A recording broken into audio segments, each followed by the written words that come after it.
KL Publications presents The Rise and Fall of the Bad Boy, Bobby Boucher. Part 1, The Ascent. Bobby Boucher's journey started in the gritty streets of Harlem, where he was born into a life that was far from ordinary. He was always different, a dreamer with a sharp mind, gifted in the ways that others only could envy. By the time he hit his teens, Bobby had already mastered the art of hustle.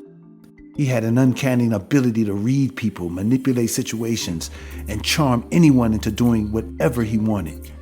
That gift, combined with an unrelenting ambition, made Bobby unstoppable.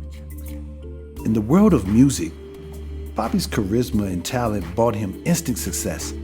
Rising as a musical mogul, his empire grew faster than anyone could have predicted. His parties were legendary, his influence undeniable.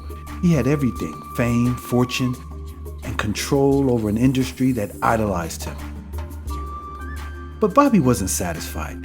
He needed more power, more influence, and a legacy that stretched beyond the music. That hunger led him to the doors of secret societies, whispered about in the elite circles. They promised the keys to the world few even knew existed, an inner circle where power was absolute and access was endless. For Bobby, this was his next logical step. The initiation wasn't for the faint of heart, but Bobby wasn't no stranger to sacrifice. He performed the rituals, signed the pacts, and in return, he gained access to the darkest corridors of power, rubbing shoulders with the world's leaders, media giants, and financial titans. Bobby had made it. He had the world in his hands, but at what cost? Part 2, The Social Cancer. The ascent was glorious. Parties that seemed to defy time and space, deals that materialized out of thin air, an influence that spanned every corner of the globe. But with power came darkness. Bobby was no longer the scrappy kid from Harlem. He had become something else entirely, something that frightened even him. He could feel the shift. After his first year in the society, the freak-offs, as they were called, became a regular part of his life. They weren't just wild parties. They were grotesque displays of power, forcing women and men into situations they never agreed to. Bobby had the keys to every room, and the price of entry was their humanity. The people who once idolized him became his pawns. As the parties grew more decadent, more sinister, Bobby could feel something gnawing at his soul. The first death came swiftly. A model who had been promised fame in exchange for her silence. She never got the chance to tell her story. Bobby tried to push it from his mind, convincing himself that she had overdosed, as many did in their desperate attempts to keep up this world. But the death didn't stop. The people around him, those he had lured into the darkness, started disappearing, leaving behind only whispers of overdose, accidents, or suicides. But Bobby knew better. These weren't accidents, they were executions. His right-hand men, once close friends, had become enforcers. They handled the dirty work, cleaning up the mess that Bobby's newfound power had created. They silenced victims with bribes and threats and worse. The women who had once lined up for his attention were now nothing more than collateral damage in his quest for control. Part 3, Name the Victims and the Fall. One of the first women to step forward, Cassie, had been Bobby's girlfriend for nearly a decade. To the outside world, she lived a glamorous life filled with luxury, and behind closed doors, she was one of Bobby's most tortured victims. It was in her that Bobby's darkest side truly emerged. He manipulated her, physically assaulted her, and forced her into the vile world of secret society. Cassie was there for the freak-offs, where she witnessed unimaginable horrors. Another victim, Jessica, a dancer who was drawn into Bobby's orbit under the guise of a professional opportunity, also fell prey to his schemes. She was forced into a debauched world that Bobby controlled, used in ways that left her scarred both physically and emotionally. Like Cassie, Jessica tried to escape, but Bobby's power was far-reaching. His enforcers ensured that no one could run, and if they did, they would not survive. As the victims began to speak out, the empire Bobby had built on manipulation and fear started to crumble.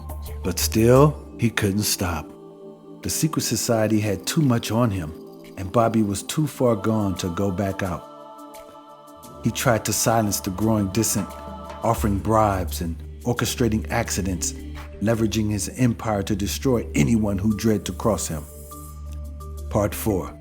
The Universal Forces. But the universe has a way of balancing the scales. Deep inside, Bobby felt the pull of something greater, something divine. It started a whisper, a feeling he couldn't shake.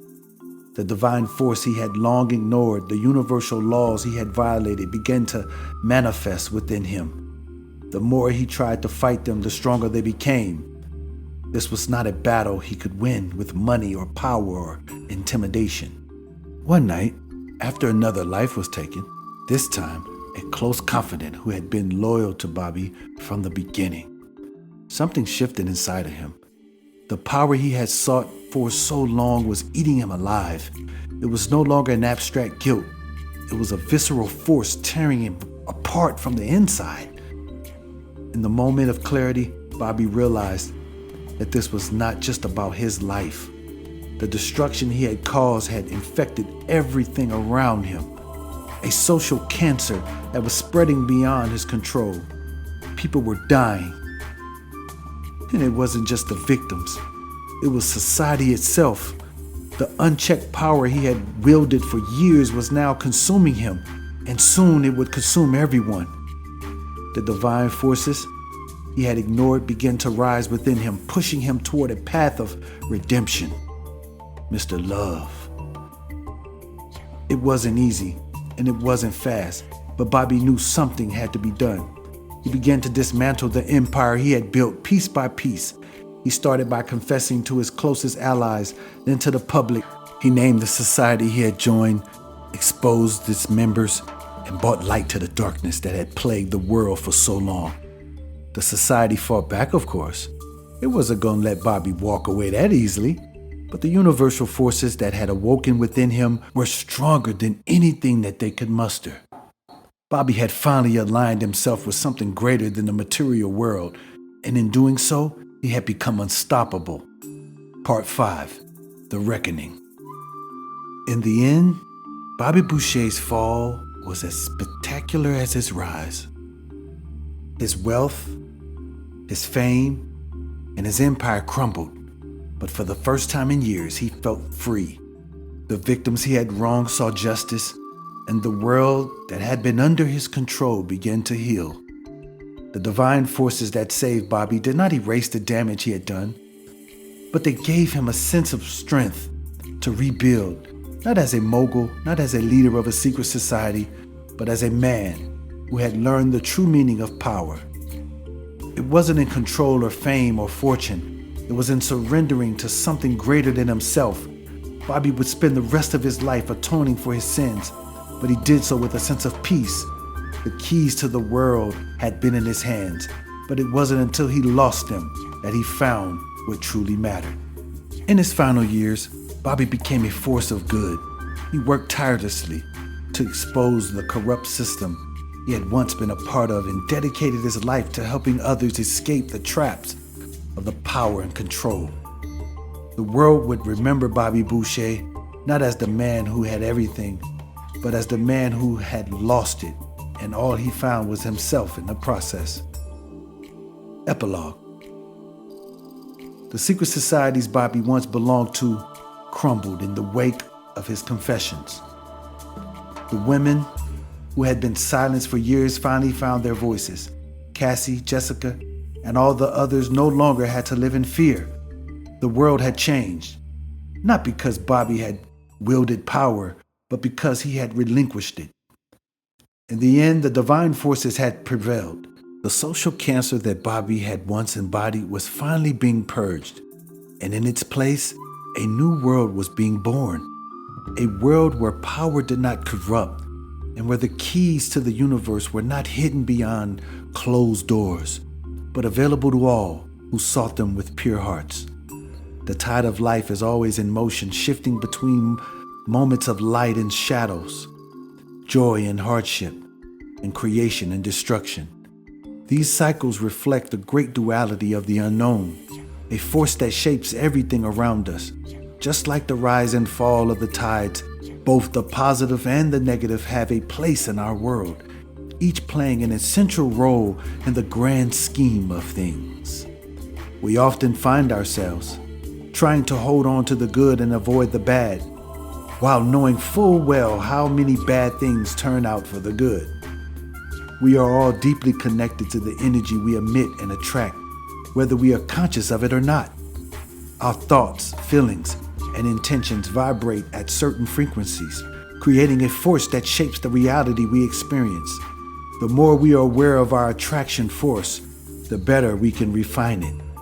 Every emotion, belief, or idea we hold carry its own energetic weight, influencing the environment around us and even the people we encounter. When we align ourselves with positive energies and constructive thought patterns, we begin to act as alchemists in our thinking. Instead of reacting to the world around us, we can transmute negative energies, experiences, into opportunities for growth and understanding. This doesn't mean ignoring the negative, but rather transforming it, using our awareness to create a balance between the dualities that exist. By mastering this awareness, we become better equipped to craft a reality that aligns with our highest intentions and resonate with peace, abundance, and harmony.